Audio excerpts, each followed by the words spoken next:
the third. It's a weird name, but yeah. No. I love it actually.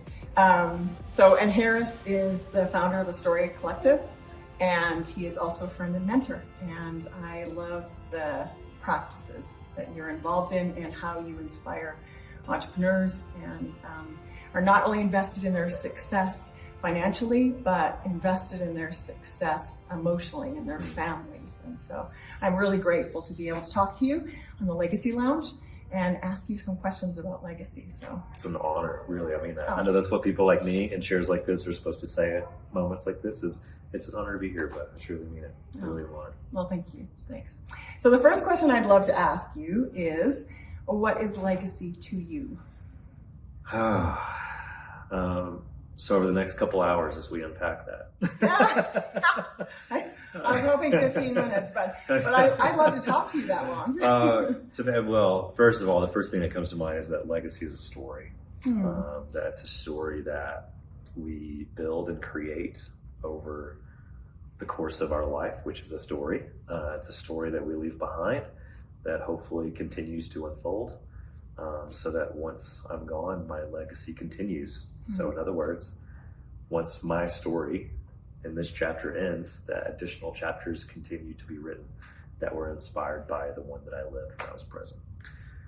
So that's what I think of when I think of legacy. I don't know if that directly answers your question. No, that's awesome. That's awesome. So would you think of your kids as chapters in that? I hope so. Yeah. Yeah. That's wonderful. I guess I'm not even hope so. I mean, I think when I say I hope so, it's that I'm imagining that they're beautiful chapters, they're hope-filled chapters, that they're positive chapters. Not that it won't be absent of conflict and fear and pain and trauma. That's just a reality. It's hard to accept as a parent, but that's the reality, and it's also what makes for a great story. And so I think it'll happen regardless of whether I hope for it or not. Yeah, and that's not surprising from your story perspective, for sure. So that's wonderful.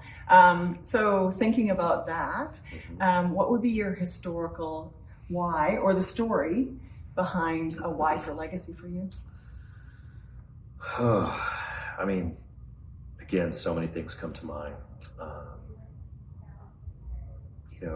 Most of the last chapter of my work has been focused on helping other people not have to go through as much pain as I felt like I had to go through to discover who I really am. And so there's multiple ways that we're doing that, but for me, it's in response to the direct pain of other people trying to tell me who I was, or me not knowing who I was.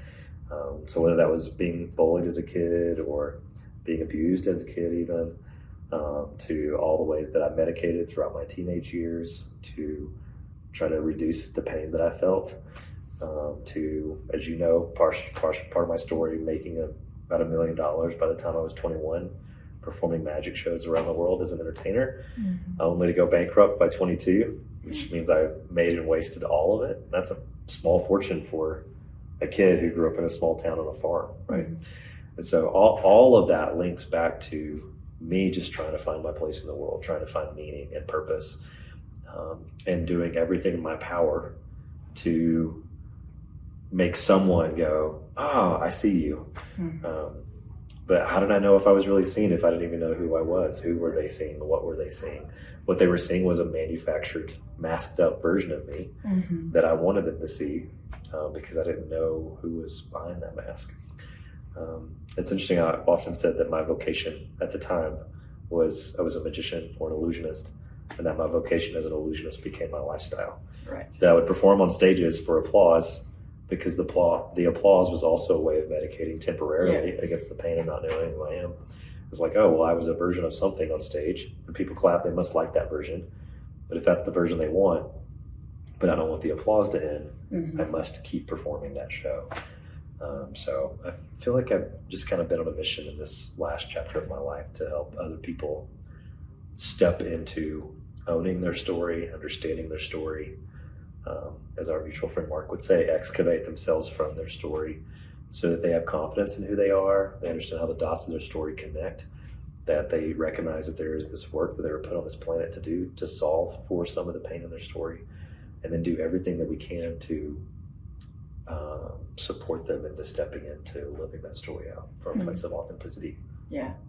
That's a super powerful self-awareness to have, the extracting of a performance bent, which is so often part of what drives success and also artists, and to separate that from identity and the notion of being loved and outside of us doing really well, you know?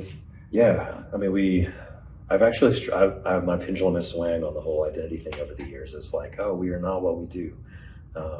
Like, I am not my work, but wait a second, I call it wonder work, but like, wait a second, like what I do, the work that I do in my story, it is a part of who I am, but it's not the fullness of who I am. Yeah. So it's a really complicated and deep subject, Yeah. but I think if we can just simplify and turn it into a little thing, then it's easy, but it's not easy. And I don't think it's supposed to be. We're supposed to wrestle with it. Yeah. There's tension there. Yeah, that's amazing. So if I was to ask you a question about what are you doing for this generation or the next, as far as building legacy, what do you think that looks like? That's a great question. I spent the first, I guess, couple of decades of my career, which probably sounds weird depending on people looking at me and trying to figure out how old I am. But I started at a really young age, and I feel like those decades were about me being a practitioner and going out in the world and doing that thing, right. Whether it was entertaining, speaking, writing, telling stories, filmmaking, whatever it was. And then it kind of dawned on me as my vision expanded. I realized I can't achieve the legacy that I want on my own. And so as powerful as I am as a storyteller, which I don't say that arrogantly, but storytellers are very powerful. Yeah.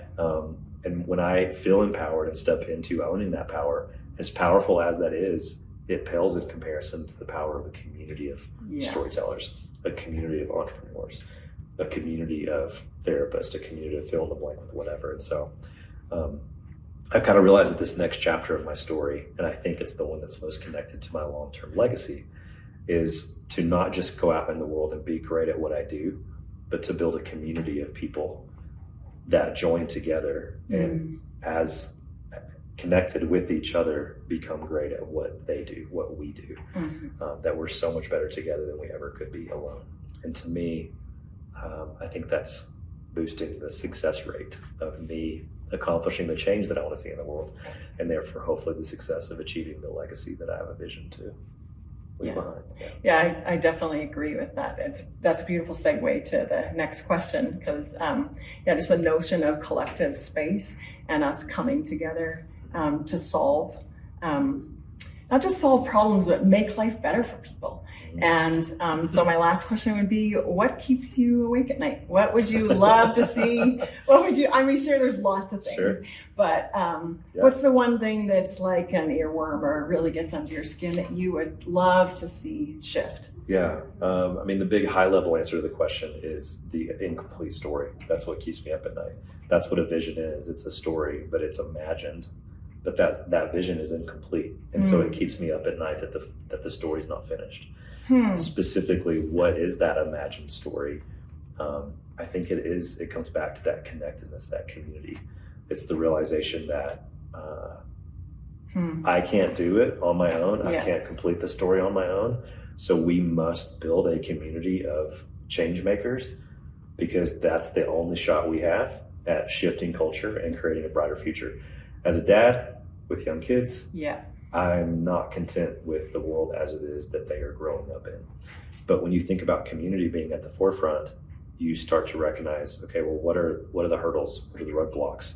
What's the stuff that's getting in the way of that connectedness? And it's the divisiveness.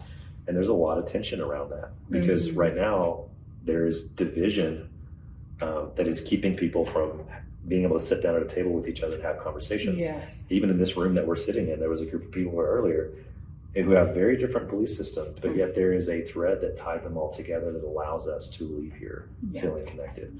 And so I want to believe that it's possible that we can push back against the divisiveness while still honoring the fact that sometimes there are truths that are absolute, and to welcome someone and give them a seat at the table doesn't necessarily mean that I have to be okay with, not even, okayness isn't even it. It's a willingness to give someone a seat at the table and to be inclusive and to hold space for the way they see the world and recognize that we have two different stories, but that we have more in common and we have differences. And by focusing on what we have in common, there's some good that we can do together. So somehow we have to find a way to fight for truth and what I believe to be true, while simultaneously creating more connection around what beliefs and truths we share. That's messy. It's really messy. Yeah. Which is why our culture is messy right now. Yeah. But I think that interconnectivity and the belief that we have more in common than we have that divides us is super powerful. And I really think that what you do around story is part of what's important for us to be able to take a breath and listen to one another's story. And even if they're a different experience, that there's a sense of empathy that rises in our hearts when we're really able to sit and listen and not just form our rebuttal for what's happening. So, we talked a lot about that this weekend. That despite the divide that seems so massive, like a massive canyon that exists between two people with different ideologies, the shortest distance between those two people is a story.